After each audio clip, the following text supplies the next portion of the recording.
রক্তাক্ত দিল্লিতে মোদির বাড়ির সামনে রাহুল। রক্তভেজা রাজপথে থামছে না ককরোচ পার্টির আন্দোলন।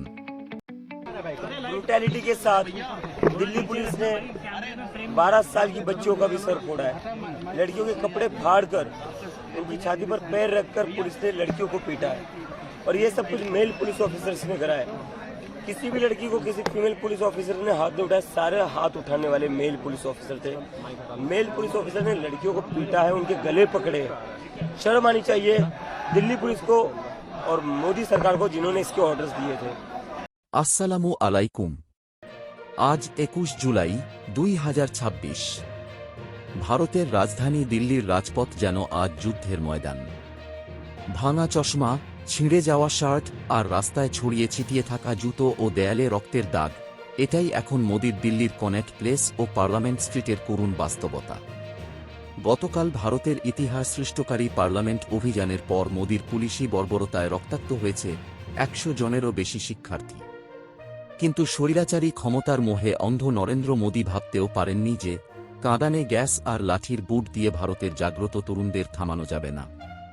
শত নির্যাতন পার করে আজ সকালে ভাঙা মঞ্চেই পুনরায় ফিরে এসেছে হাজার হাজার ককরোচ আন্দোলনকারী। ওদিকে মোদির এই পৈশাচিক আচরণের বিরুদ্ধে খোদ প্রধানমন্ত্রীর বাসভবনের সামনে অবস্থান নিয়েছেন বিরোধী দলনেতা রাহুল গান্ধী। সিজেপির এই ঐতিহাসিক প্রতিরোধ ও মোদি সরকারের পতনের গণদাবির সম্পূর্ণ এক্সক্লুসিভ ইনসাইড স্টোরি নিয়ে আমাদের আজকের এই বিশেষ প্রতিবেদন। দর্শক, শিক্ষামন্ত্রী ধর্মেন্দ্র প্রধানের পদত্যাগ, প্রশ্নপত্র ফাঁসে নিহত পরিবারগুলোকে ক্ষতিপূরণ এবং সরাসরি প্রধানমন্ত্রী নরেন্দ্র মোদির পদত্যাগের দাবিতে গতকাল পার্লামেন্টের একদম দোরগোড়ায় পৌঁছে গিয়েছিল আন্দোলনকারীরা। কিন্তু তাদের থামাতে মোদির দাঙ্গা পুলিশ যে তাণ্ডব চালিয়েছে তা মানবতাকে লজ্জিত করে। আন্দোলনকারীদের ওপর বেপরোয়া টিয়ার গ্যাস ও নির্মম লাঠিচার্জ করা হয়। যন্তর মন্তরে আন্দোলনকারীদের তাঁবু ছিঁড়ে ফেলা হয়, তছনছ করা হয় তাদের জিনিসপত্র। অন্তত 100 জনের বেশি শিক্ষার্থী মারাত্মকভাবে আহত হয়ে হাসপাতালে চিকিৎসাধীন। মোদি পার্লামেন্টের ভেতরে হাসিমুখে ঘুরে বেড়ালেও বাইরের রাজপথ প্লাবিত হয়েছে সাধারণ শিক্ষার্থীদের রক্তে। ভারতের প্রধান বিচারপতির তেলাপোকা কটাক্ষকে সম্মান ভেবে মাথা উঁচু করে দাঁড়ানো জেনজি তরুণরা প্রমাণ করে দিয়েছে তাদের দমানো অসম্ভব। সোমবারের সেই রক্তক্ষয়ী তাণ্ডবের পর রাতের অন্ধকারে ভাঙা মঞ্চে দাঁড়িয়ে ককরোচ জনতা পার্টির প্রধান অভিজিৎ দীপকে হুঙ্কার দিয়ে বলেছেন, এই বর্বর পুলিশ আমাদের বোনদের মেরেছে, কিন্তু আমাদের মনোবল ভাঙতে পারেনি। রক্ত দিয়ে হলেও শিক্ষামন্ত্রীর পদত্যাগ আমরা আদায় করব। মঙ্গলবার সকালে সমস্ত ভয় দূর করে আবারও যন্তর মন্তরের রাজপথ দখল করে নিয়েছে শিক্ষার্থীরা। যেমনটা জনপ্রিয় ইউটিউবার মেঘনাদ এস বলেছেন, আমরা সবাই তো তেলাপোকা, আর আমরা রাজপথেই গুঞ্জন তুলে ফিরে এসেছি। ওদিকে এই চরম পরিস্থিতিতে মোদির স্বৈরাচারী মনোভাবের প্রতিবাদে মঙ্গলবার সকালে কংগ্রেস নেতা রাহুল গান্ধী অন্যান্য সাংসদের সাথে নিয়ে সরাসরি প্রধানমন্ত্রী নরেন্দ্র মোদির সরকারি বাসভবনের সামনে অনশন ও অবস্থান ধর্নায় বসে পড়েছেন।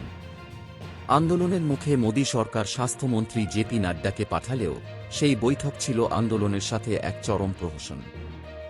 সিজেপি প্রতিনিধিদের 4 ঘণ্টা বসিয়ে রেখে মাত্র 10 মিনিটের বৈঠকে কোনো সুরাহা মেলেনি।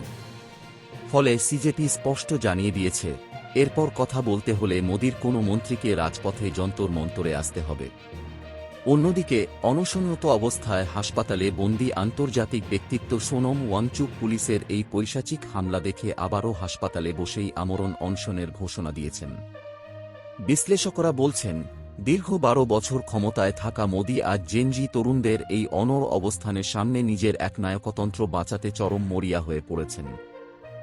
দর্শক, মোদির পুলিশি লাঠিচার্জ আর রক্তপাত কি ভারতের এই তেলাপোকা বাহিনীর ঐতিহাসিক লড়াইকে থমকে দিতে পারবে?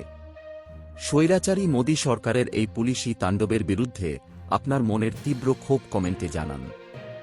দিল্লির এই গণঅভ্যুত্থানের 100% সত্য ও লাইভ আপডেট সবার আগে সরাসরি দেখতে আমাদের চ্যানেলটি সাবস্ক্রাইব করে আমাদের সাথেই থাকুন। ধন্যবাদ।